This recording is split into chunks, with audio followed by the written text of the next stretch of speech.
Yeah, what's up? It's your man Rico. This is a 79-degree day. It's Sunday, really nice. This is March the 5th.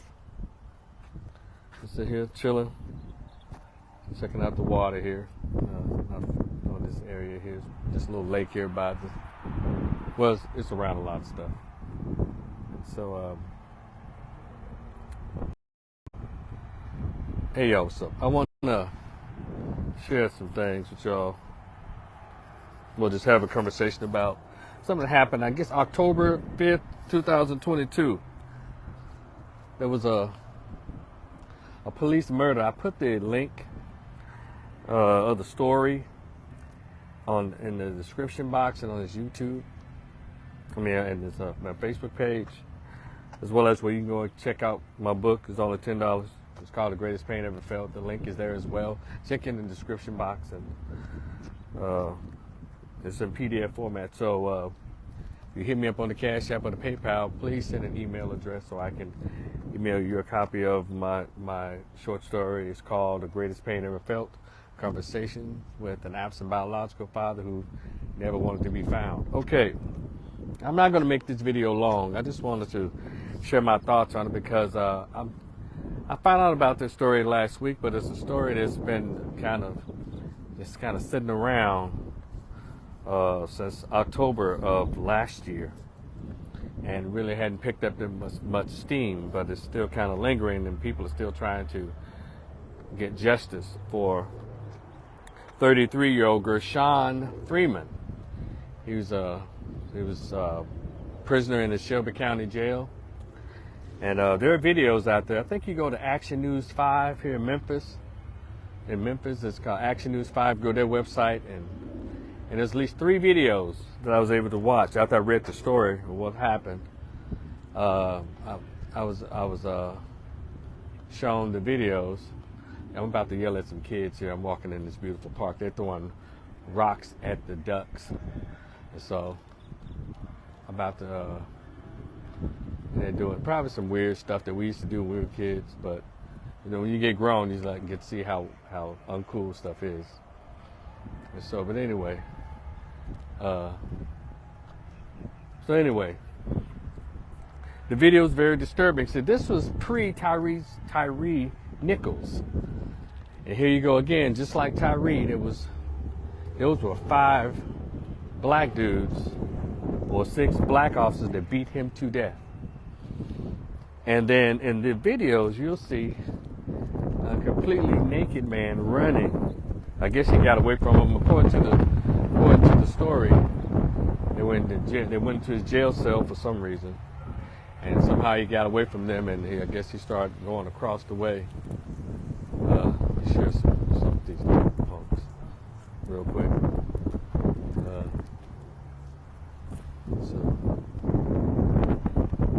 But anyway, so he was in the video. You see, he's like 3 clips. You'll see him running away from them, starting naked in the Shelby County Jail. And the first video shows him going up the escalator. And he had this big Band-Aid on his left shoulder. And he was, of course, just sweating profusely. And you know, if anyone has ever seen a mental health crisis or outbreak, mental health crisis, or someone going through crisis, you'll see that it had that written all over it. Again, a completely stark naked man running, you know, going up the escalator. And then the second video shows them coming up the escalator, following him, and they proceed to try to subdue him. He was rejecting, you know, resisting. And at least about 6, 7, or 8 cops, correction officers, all piled on him. Instead of subduing him, and you know, you got 8 full-grown bodies, or half of them were out of shape, fat, or husky. They decided to throw about 500 punches at a naked man. 8 guys throwing about 800 punches and kicks to this man until they beat his body lifeless. And I think I even saw a black female get her a kick or a punch in. Y'all have to check out the video to see if I'm right. Even a black female got in on this. She had some I think she has some blonde hair. Y'all keep on fooling with these chicks with this weave and this blonde hair. You know, I've already told y'all this is mentally ill. Hold on a second, man. Y'all know that's against the law to do that. Or you probably don't know, you wouldn't be doing it. Because if they saw you do it, it's like a Class C. So I'm just saying, you know, just in case. Yeah. It's not me. I'm just want to let y'all know because you just don't want to be, you know, a sense of foolishness on your record. Just, you know, some teenage shit, I know, but I'm just telling you, those ducks are protected. Y'all be cool, man. And so, anyway, they're beating this dude, and he's, you know, naked, and they're just beating and kicking, and this shit is crazy. And so,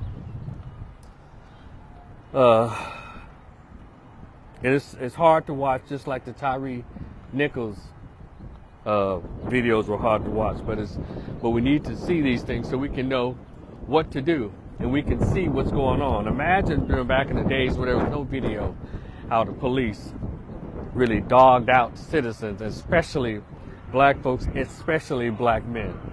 Imagine all those years there was no such thing as cameras, police cam, or those cameras out on lampposts and cell phones. Just close your eyes for a second, 30 seconds, and just picture yourself being in that era when there was no cameras around, and you can imagine how many dead bodies they've gone, you know, without justice and beaten and brutalized because there was no camera and there was lawlessness. Well, here we are, cameras everywhere, body cams and everything. They still don't give a damn. So there's something going on with the system. But also, when y'all check out these videos, I think Action News 5, there in Memphis, you can find the video footage. You see all of these men, 90%, and I think there was a couple of Caucasians there, but 90% of black men and I think a black female, they're all punching and kicking a naked man until his body stopped moving. All of a sudden, then they all start talking. You know how they start trying to bring up the alibi? Oh, he tried to grab my gun. Or, hell, he wouldn't stop. You know, it's the same old, same old. They might as well be white men. Man, he was trying to get at me. How is he trying to get at 8 dudes? And he's naked. Or he's handcuffed Tyrese Nichols. He tried to reach for my gun. What he should have did was, anyway, should have done is hell, reach for a diet plan for a lot of them fat fuckers. But, and so here we go. And that family of Gershon Freeman is still trying to seek justice. And black Americans don't seem to be alert enough for me. You know, we want to say, you know, some of us don't want to deal with this 400 years of trauma that our people go through systematically, and then because of that, we put this trauma on each other. And for those out there that would say, you know, the whole Tyrese Nichols thing and what happened possibly in this video, this is more black on black crime. No, it's not black on black crime. It's racism, white supremacy on black, because it doesn't only affect Caucasian minds, it affects the minds of black people too. You know, hence why they don't think twice about murdering or hurting another black person. It's like it's not even a second thought when they do it. And I can tell you why it's not a second thought, because they know the punishment is greater if they were to dare attack a Caucasian or any other group, Asians or homosexuals. But they know there's barely any recourse, any consequences for attacking or hurting or murdering another black person. That's why black people don't think twice about murdering or beating and hurting other black people. Did y'all understand what I just said? But we're going to have to make it consequential. But when we see other blacks hurting other blacks, I mean, just get mad, a different kind of mad. And then you try to get that same kind of mad with white folks, you know, or other groups, some Negro or Negress, well, you know, we're going to let the Lord handle it. Let the law handle it. You know, you ain't got to be there. There's some ways we can work around that. You don't have to let that. But we don't have that same kind of, as Crump was saying, that same kind of ability to de-escalate when it comes to each other. We don't have that same ability to calm down when it's one of us, each other. And so those Negroes, they not only were punching on a prisoner, they were punching on a black man. That is what was on the top of their minds. They were beating up a nigger. The same way you would say a racist cop would do when they beat and murder black males. Those black cops had the same thing in their minds. When they beat Tyrese, they wasn't beating up someone who they say ran a traffic stop. They were beating up a nigger. And we're gonna have to address that. We're gonna have to address that. And it's very bothersome. You know, we got the duck and beware of a lot of these whites, Asians, and Hispanic cops. Now we got to look out for the Negro cops.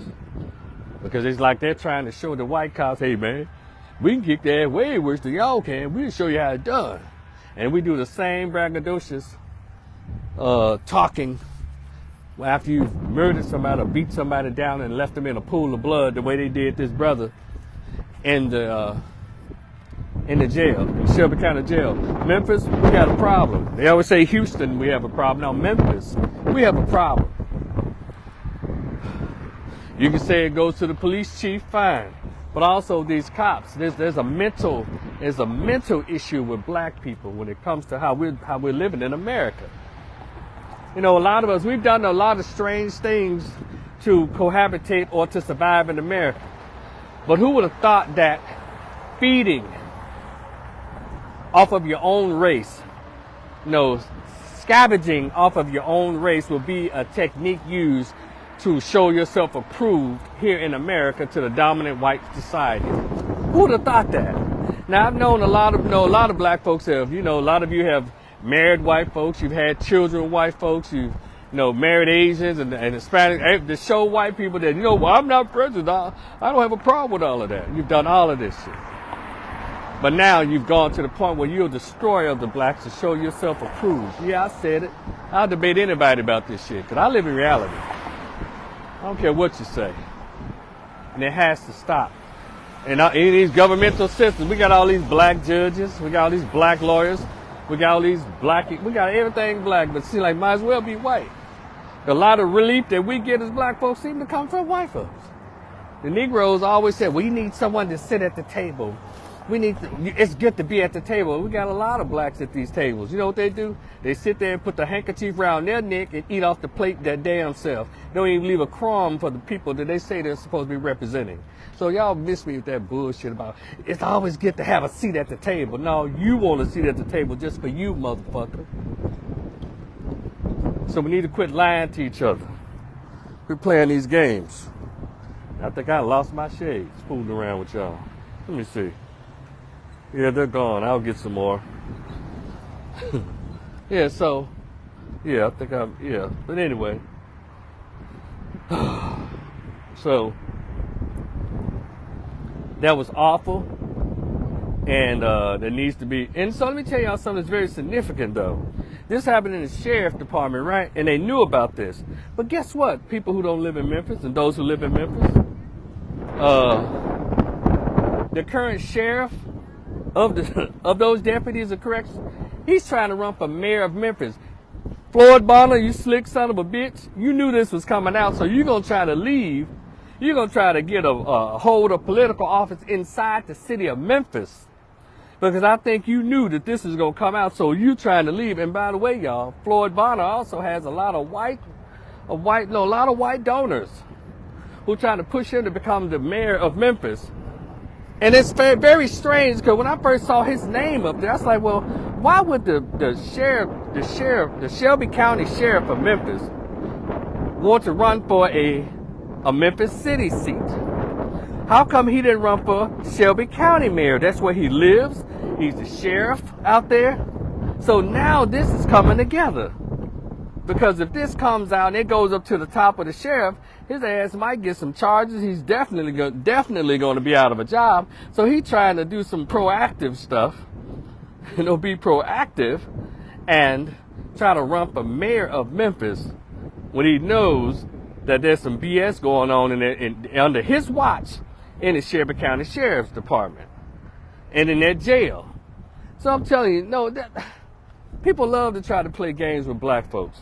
In these majority black cities, people are playing games every day. So that's why Floyd Bonner is in a race for city mayor instead of getting in a race for Shelby County mayor. You live out there. So now you're finna go and buy a house in the city limits to try to run for mayor. You're finna rent you a little duplex for like $400 in the hood somewhere and claim that that's your address, Floyd Bonner. How the fuck you plan to do that? So y'all pay attention. Because all this stuff is connected. It doesn't make any sense. I mean, meaning it's a shame that we'll step on each other just to show ourselves approved by the white dominant society. When are we gonna stop doing that? But then at the same hand, at the same time, we want to throw up Dr. King's name all the goddamn time. Some of you have the nerve to mention Malcolm X. We're always gonna talk about all the civil rights and all the strides we made. No, y'all don't get to talk like that. Those are some real people who really suffered. So you can grow up to bootlick. So you can grow up to sell the rest of us out, so because you want a job, or you know that you participate in this white racist system in the sense that you become part of the racism, a participant. No, man, it's not cool. And we as a community gonna have to get it together and stop selling each other out. And let me say allegedly, he allegedly didn't know. But I'm just saying the timing is kind of weird, Floyd Bonner. It's kind of weird. All of a sudden you want to run for city mayor when you got a whole mayor seat there in Shelby County where you live? Get out of here, man. Y'all pay attention to this stuff. I'm just a little YouTuber, a little Facebook guy. Just, you know, just sharing. I'm Rico the opinionist. I'm just sharing an opinion.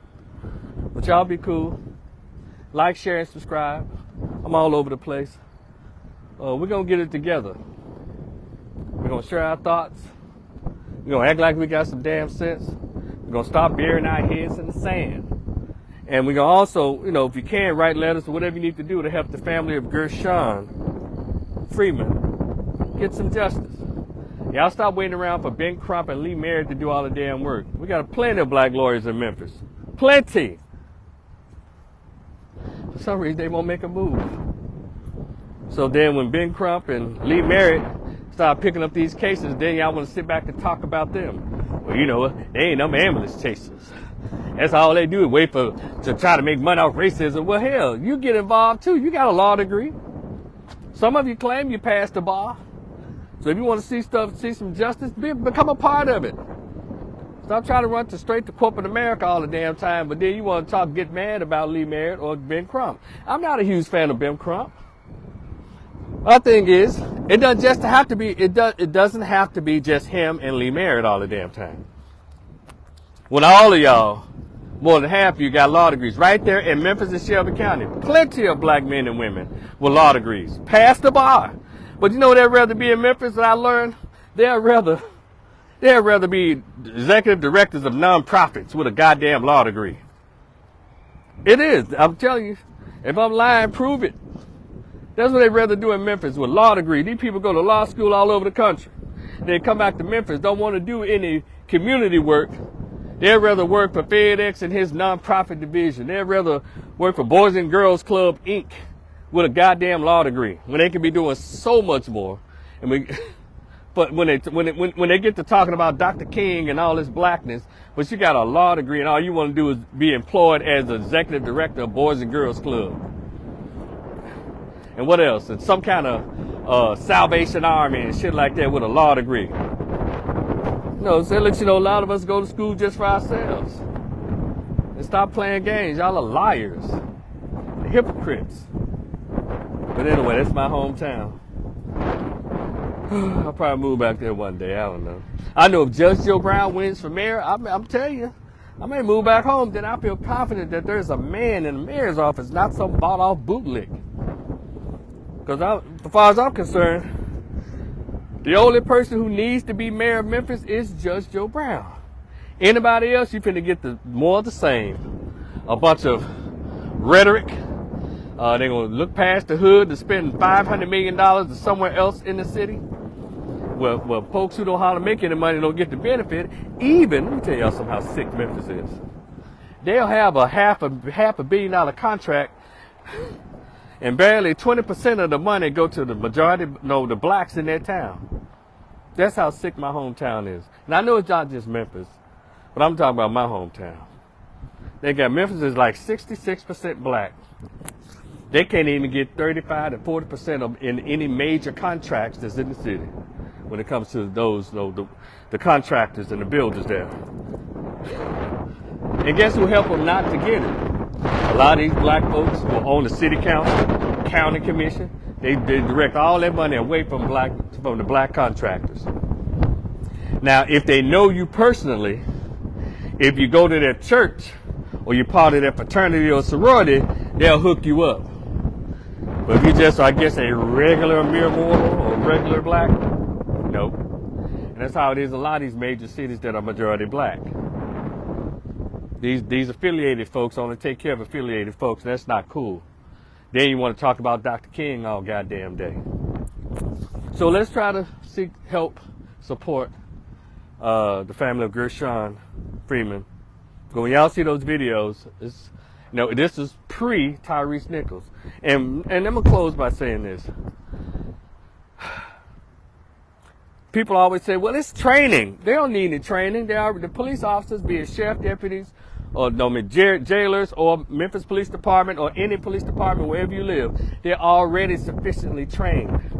When it's a Negro, throw the training out the goddamn window. You only use your training when they're not black. Y'all seen this just like I have.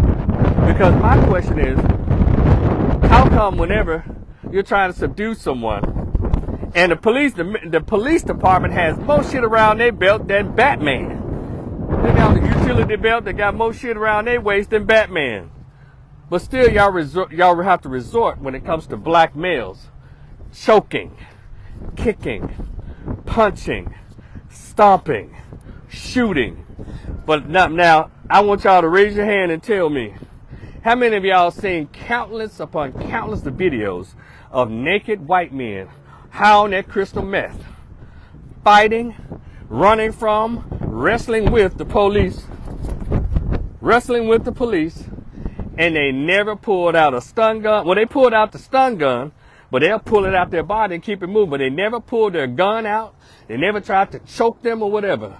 Somehow they still are able to subdue without causing irreparable harm to these naked white men. All right. I know a lot of y'all hate it. Well, everything got to be about race, because everything is about race, fool. The more you try to ignore it, the more it's thrown up in your face. But I digress. We're going to get it one day. We're going to get it. We're going to get that understanding. So I'm not going to hold y'all. I'm not going to belabor this. Rest in peace, Gershon. And of course, they're going to talk about why he was arrested, how he ended up in jail. I get it. It's cool. My question is, how come whenever you have to subdue a black male, it has to resort to punching, kicking, stomping, shooting?